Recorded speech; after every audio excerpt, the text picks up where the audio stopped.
کہتے جی کہ عورتوں کا نماز جنازہ پڑھنا جائز بھی میرے بھائی جائز ہے، 100 دفعہ یہ مسئلہ پوچھا ہے۔ جب فرض نماز پڑھ سکتی ہے تو جنازہ کیوں نہیں پڑھ سکتی؟ اصل مسئلہ یہ ہے جو تم سمجھے نہیں کہ عورت کو اپنے گھر سے صرف جنازے کے لیے جنازے گاہ میں آنا جو ہے وہ جائز نہیں ہے، لیکن حرم میں موجود ہے، بیٹھی ہوئی ہے، تو لوگ نماز پڑھیں گے، وہ بیٹھی رہے گی، بالکل پڑھ سکتی ہے۔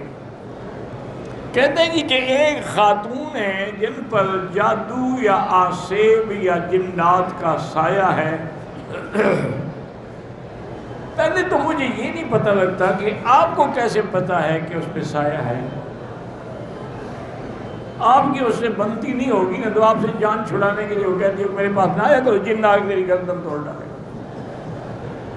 کوئی جن شن نہیں ہوتا، سایہ ہو گیا، جن ہو گیا، فلاں ہو گیا، یا مرد اس کی خواہش ہی پوری نہ کر سکے، پھر بھی اکثر عورتوں میں جن آ جاتے ہیں۔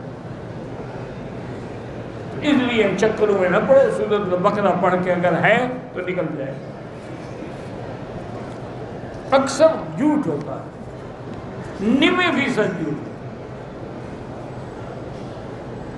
پرانے دور کی بات ہے، ہم کچے کے علاقے میں ایک جلسہ تھا، وہاں جا رہے تھے۔ بہرحال وہاں جب گئے تو صاحب دعوت نے کہا کہ حضرت باقی سب لوگوں کا کھانے کو آپ کو ہم نے علیحدہ جگہ میں رکھا ہے، کیونکہ ہمارے پیر آنے والے ہیں، تو انہوں نے کہا تھا کہ میں نے مکی صاحب کے ساتھ کھانا کھانا ہے، تو آپ مہربانی کریں کو آدھا گھنٹہ صبر کر لیں۔ میں نے کوئی ایسی بات نہیں۔ تھوڑی دیر کے بعد میں نے دیکھا جی 5-6 گھوڑیاں ہیں، کوئی آدمی آگے بھاگ رہے ہیں، کوئی ساتھ بھاگ رہے ہیں، اور پیر صاحب چلے آ رہے ہیں۔ جب اس کو میں نے دیکھا تو میرا شاگرد تھا، بدبخت سید تو تھا، وہ میرا دوست بھی تھا اور شاگرد بھی تھا۔ اس کو جب میں نے دیکھا، وہ بھی مجھے آ کے بڑے دور سے ملا اور بڑا پاؤں پہ ہاتھ رکھ کے میں نے کہا حضرت یہ کیا کہہ رہے ہیں؟ انہوں نے کہا یہ میرا پیر ہے،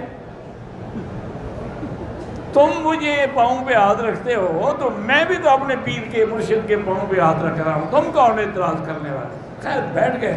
جب کھانا وانا کھاتے رہتے میں نے کہا یار یہ تم کب سے پیر بن گئے؟ انہوں نے کہا جی سید تو ہم خاندانی ہیں، آپ کو پتہ ہے۔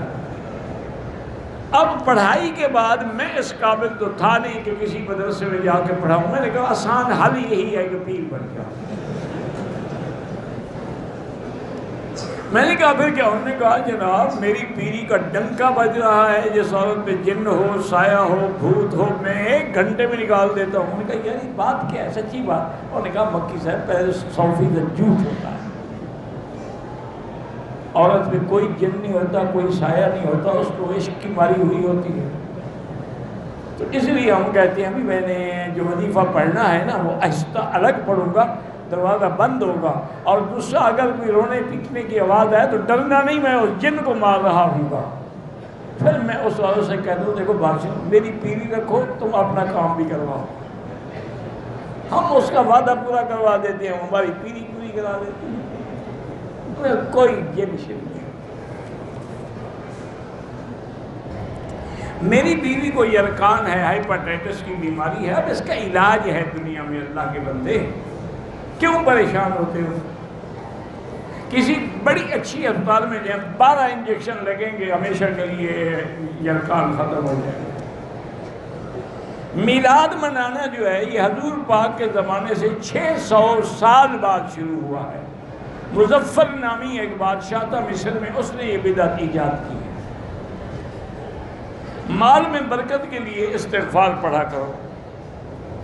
جادو سے نہیں، جادو ہے، بالکل حق ہے جادو، لیکن علاج کیا ہے؟ سورۃ البقرہ۔ علاج کیا ہے؟ آیت الکرسی۔ علاج کیا ہے؟ معوذتین، جو آخری 2 صورتیں ہیں، الفلق اور الناس، یہ پڑھ کے دم کیا کرے تو انشاءاللہ سب چیز ٹھیک ہو جائے گی۔ کہتے ہیں میرے اوپر بھی جادو ہے۔ بہرحال بیٹی اگر آپ پر جادو ہے نا تو سورۃ البقرہ ٹیلی فون میں فیڈ کر کے ہیڈ فون لگا کے سنا کرو۔ اگر جادو ہے تو انشاءاللہ زیادہ سے زیادہ 6-7 دن میں ختم ہو جائے گا، اور اگر نہیں ہے اور آپ وہم میں مبتلا ہیں تو پھر بلا وجہ کا وہم نہ کریں۔ ایک طلاق دی تھی تو 2014 میں، پھر رجوع کر دیا، پھر 2017 میں اکٹھی 2 طلاقیں دے دی تو اب 3 ہو گئی، پکا کام ہو گیا۔ حضرت حسن نے 120 یا 300 شادیاں کی، اللہ عالم، بہرحال اس نے شادیاں کافی کی، لیکن یہ اللہ کو پتہ ہے کہ کتنی کی۔ وہ شادی کے بعد 2-4 دن میں طلاق دے دیتے۔ حیض کی حالت میں درود شریف پڑھ سکتی ہے، ذکر بھی کر سکتی ہے، سبحان اللہ، الحمدللہ، لا الہ الا اللہ، بغیر ضرورت تصویر لینا منع ہے۔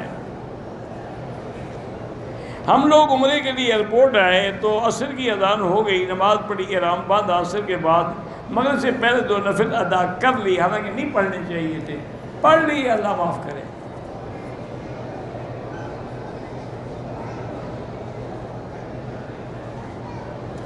ہمارے چچا جو ہیں وہ کچھ دماغی طور پہ کمزور ہیں، بمبئی سے احرام باندھا، نیت بھی نہیں کی، طواف بھی نہیں کیا، تو جب اس نے نیت ہی نہیں کی تو احرام کیا ہوا؟ اب اس کو ساتھ جاؤ، دوبارہ نیت کراؤ، مسجد عائشہ سے عمرہ کراؤ اور دم بھی ادا کرو۔ نکاح پڑھانا مولوی کا کام ہے؟ بالکل نہیں، مولوی کو ٹھیکیدار ہے کہ ختم بھی وہی پڑھائے اور نکاح بھی وہی پڑھائے۔ کوئی پڑھا دے، جس کو خطبہ آتا ہو پڑھا دے۔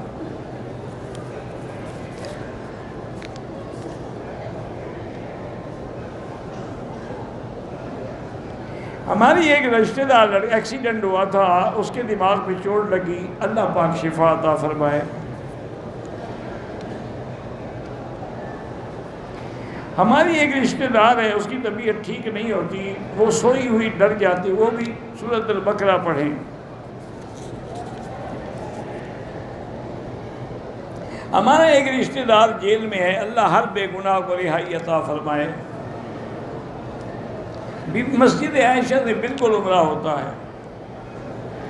میری بہن کے لیے اچھی رشتے کا عمل یہ ہے کہ روزانہ 3 دفعہ سورۃ الرحمن پڑھ کے دعا کیا کرو، وہ خود بھی پڑھے، تم بھی پڑھو۔ اگر ایک آدمی نے عمرہ کیا، اگلے دن پھر عمرہ کرنا چاہتا ہے، بال نہ بھی ہوں اس طرح پھروائے گا۔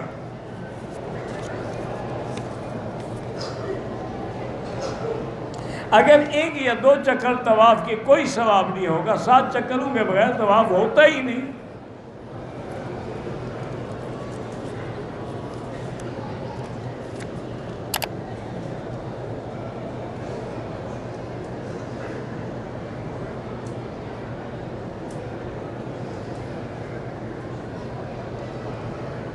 کہتا ہے جی کہ ایک شیعہ نے کہا ہے کہ مولانا شبلی نعمانی کی کتاب میں ہے کہ جب احد کے موقع پر صحابہ شہید ہوئے تو ان کی عورتیں ماتم کر رہی تھیں۔ میں تو نہیں مانتا کہ یہ حوالہ ہو، کیونکہ ویسے بھی شیعہ جا کر کبھی سچ نہیں بولتا، یہ بھی اس نے جھوٹ گھڑا ہوگا، کوئی نئی بات تھوڑی ہے۔